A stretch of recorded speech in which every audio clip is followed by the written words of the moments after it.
Jimena, muchas gracias por estar aquí en el Café y Noticias otra vez. Hay tantos temas que hablar sobre la situación de México y Estados Unidos. Como yo le estaba comentando hace un momento, pues aunque estemos hablando de la guerra, la persecución contra migrantes se mantiene en Estados Unidos. Sí, así es. Pues creo que la estrategia de guerra hacia el exterior y la persecución de inmigrantes al interior son dos alas o dos caras de una misma estrategia. Por un lado, el intento de construir enemigos externos y por el otro de construir enemigos internos para canalizar el enojo que tiene la clase trabajadora en Estados Unidos sobre los niveles de vida en declive y en general el declive de Estados Unidos como una potencia imperial. Oye, ¿cómo están viviendo lo del alza de precios? Es un sinsentido, o sea, sabían que al momento de perseguir a trabajadores, pues iban a tener un problema directo. Está la inflación también incrementando. ¿Cómo es que se siente este golpe? Lo de los aranceles, por ejemplo, también, ¿no? Que fue uno de los temas con los que Trump llegó a la presidencia, pero que iban a terminar por afectar directamente a los estadounidenses. ¿Cómo están viviendo eso, Jimena? Bueno, en Nueva York ya de por sí estábamos viviendo una crisis de asequibilidad. De hecho, por eso fue el principal eslogan de campaña del que es ahora alcalde, Zoran Mamdani, porque habíamos estado viendo una escalada de precios en todos los ámbitos y ahora pues ha continuado esa escalada a nivel municipal. Hay una serie de propuestas para tratar de mitigarla, pero con todos los embates que se están viviendo a nivel federal resulta muy difícil y también hemos visto que hay muchos negocios que han tenido que cerrar debido a los aranceles porque utilizan diferentes elementos de producción de importación. Entonces ha sido también un golpe para muchos pequeños negocios. Ahora, sobre esto y del trabajo que ustedes realizan, Jimena, se ha puesto mucho el ojo de manera constante sobre el papel de los consulados, de las autoridades mexicanas que están ahí en Estados Unidos y que pues son el principal enlace, ¿no? Ha habido muchas quejas muy recurrentes de que pues los consulados nunca terminan por estar a la altura de las necesidades de las y los migrantes. Ya ya fueron 6 años del gobierno de López Obrador, ya estamos en el primero poquito más de la presidenta Claudia Sheinbaum. ¿Qué evaluación harías tú de estos organismos que, como digo, son el principal enlace de los mexicanos que viven y trabajan en Estados Unidos con su país? Bueno, creo que tienes razón. En general ha habido un descontento de parte de la comunidad mexicana en el exterior con la red consular. Eh, Creo que desde nuestra perspectiva como organización, lo que sucede con la red consular es que es todavía un bastión del viejo régimen y si bien la presidenta ha estado haciendo esfuerzos por hacer cambios, por nombrar a personas nuevas que puedan tener pues más conexión con las comunidades migrantes, hay todavía mucho camino por andar. Específicamente sobre este momento político, creo que a pesar de que ha habido cambios, hay todavía como muchas cosas, muchas deudas por saldar.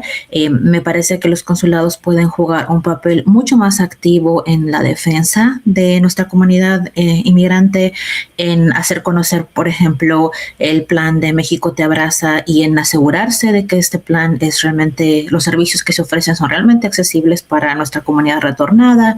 También en asistir a nuestros connacionales en poder buscar representación legal, algo que está sucediendo ahora no solo es de que hay una gran persecución y un número histórico de detenciones, sino que los servicios legales están sobrepasados y pues mucha gente de nuestra comunidad simplemente no sabe ni siquiera dónde intentar, ¿no? Dónde poder buscar apoyo legal y creo que los consulados podrían jugar un papel muy importante, en especial porque una cosa que estamos viendo que es una de las estrategias de esta administración es detener a las personas en su lugar de origen y después enviarlas a centros de detención.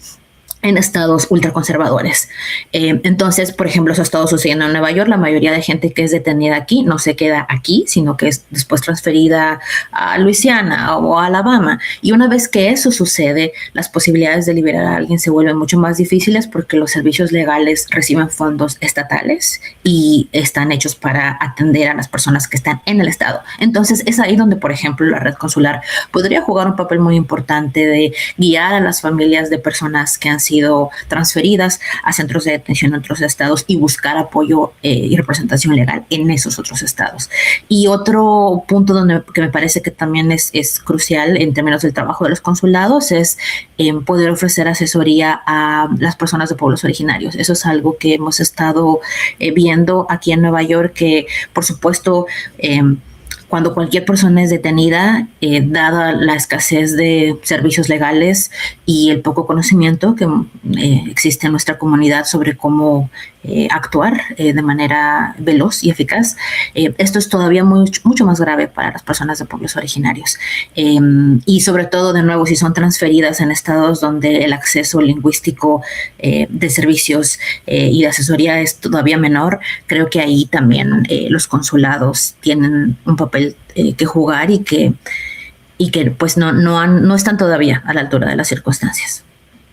Porque, por ejemplo, ¿qué casos tienen? Digo, me imagino que si de por sí para un migrante que es arrestado por el ICE, que solo habla español, debe ser muy complicado, pero pues el español a lo mejor es una lengua más, que se puede hablar más en Estados Unidos. En este caso de personas de pueblos originarios, ¿con qué se han encontrado? ¿Personas de qué lengua? Cuéntanos. Bueno, ha habido muchos casos, pero a nosotros específicamente nos han pedido apoyo familias que, bueno, por ejemplo, detienen a un miembro de la familia y luego es transferida a un centro de detención en Luisiana, por ejemplo, y no tiene realmente, los familiares pues tienen a veces niveles educativos muy, muy bajos y tienen hay que hacer un trabajo muy cuidadoso y de acompañamiento muy de cerca para poder ofrecerles asesoría y que también entiendan lo que está sucediendo y entiendan cuáles son las alternativas que tienen. Y realmente hay muy pocos servicios, organizaciones que puedan prestar ese tipo de acompañamiento tan delicado, tan detallado, tan de la mano. Y creo que los consulados ese es un área en el que los consulados podrían realmente interceder y también en hacer lo que te decía, el enlace entre personas que han sido transferidas y que ahora están en un lugar donde pues simplemente no conocen a nadie, donde no saben cuáles son los servicios legales. Entonces poder hacer como ese enlace entre el lugar de origen o donde la persona fue detenida y a donde fue enviada, creo que sería como muy, muy importante. Pues es un constante maltrato, ¿no? Y hay casos más extremos, ¿no? La cifra que da el gobierno federal es de 14 personas fallecidas, ya bajo el arresto, la supuesta protección del ICE. Hasta el momento se han estado enviando cartas diplomáticas. Ya el lunes se hizo una conferencia de prensa donde se anunciaron otro tipo de medidas, pero para las autoridades estadounidenses, pues es decir, sí murieron, pero eran criminales. ¿Qué pasa con esto? ¿Ustedes cómo evalúan la respuesta del gobierno de México frente a esta constante agresividad, pues no solo contra los migrantes que están todavía detenidos, sino contra los que fallecieron? Sí, creo que es muy importante señalar que la detención migratoria que está ahora en plena expansión es, primero que todo, es un negocio.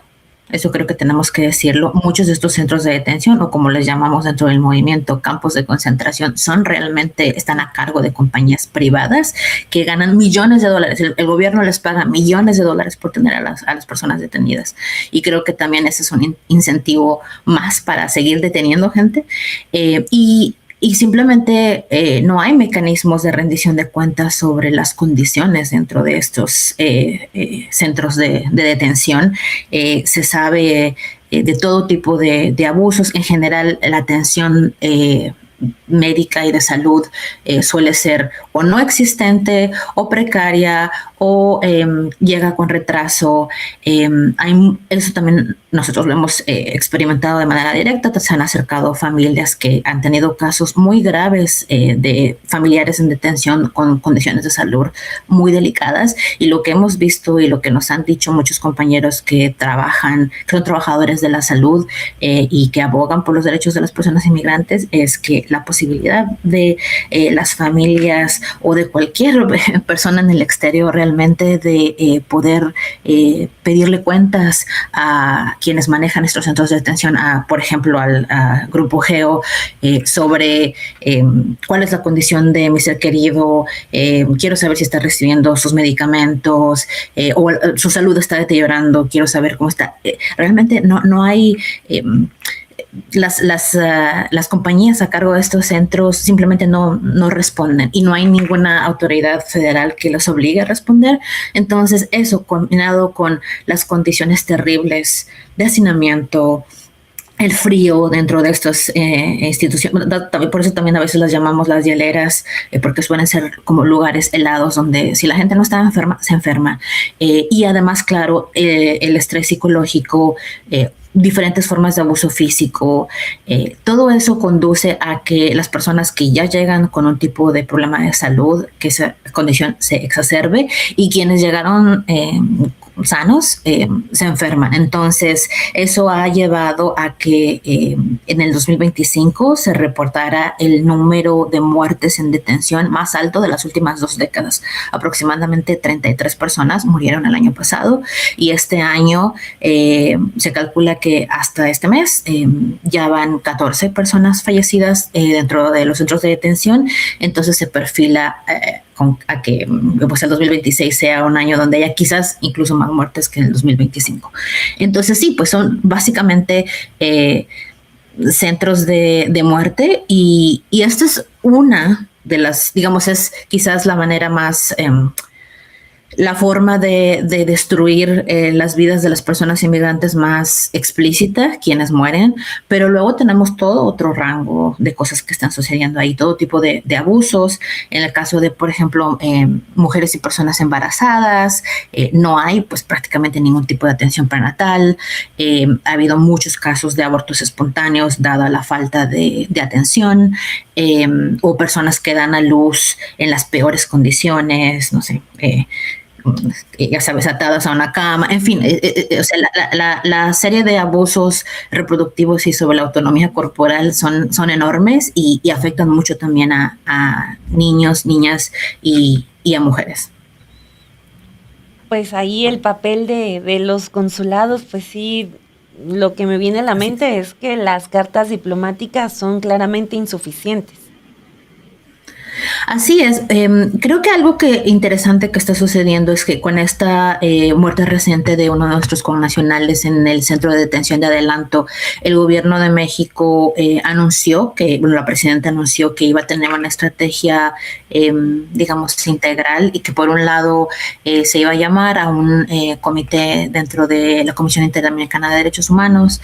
Creo que está por verse qué tipo de resultados puede arrojar algo así, pero el otro desarrollo que me parece muy notorio es el hecho de que México se está sumando a una demanda de acción de clase, como le llaman aquí, que es cuando un grupo de personas demandan al gobierno federal en nombre de una categoría de personas. Entonces, en este caso, pues sería una demanda en nombre de las personas que han fallecido en los centros de detención. Y creo que sí es una medida que podría tener resultados, pero no puede, digamos, no puede ser la única medida. Como te decía, lo que estamos viendo aquí en territorio es que no hay fuerza que pueda exigirle a estos centros de detención cuentas en términos del trato y de cómo están manejando la vida, ¿no?, de las personas en el interior de estos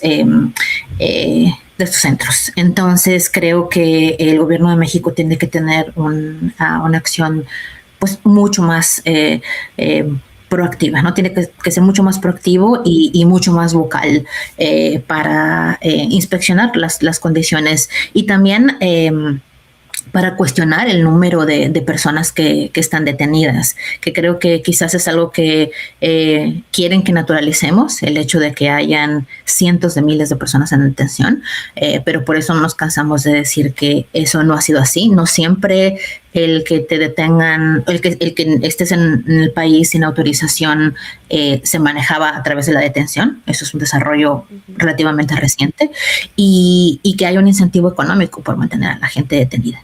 Y no hay ningún tipo de incentivo por mantener a la gente viva. Entonces, pues ahí está un gran mensaje y una lista de pendientes para el nuevo secretario de Relaciones Exteriores, Jimena. Muchísimas gracias por tu tiempo aquí en Café y Noticias y claro, siempre gracias por tu labor. Esta es tu casa. muchas gracias.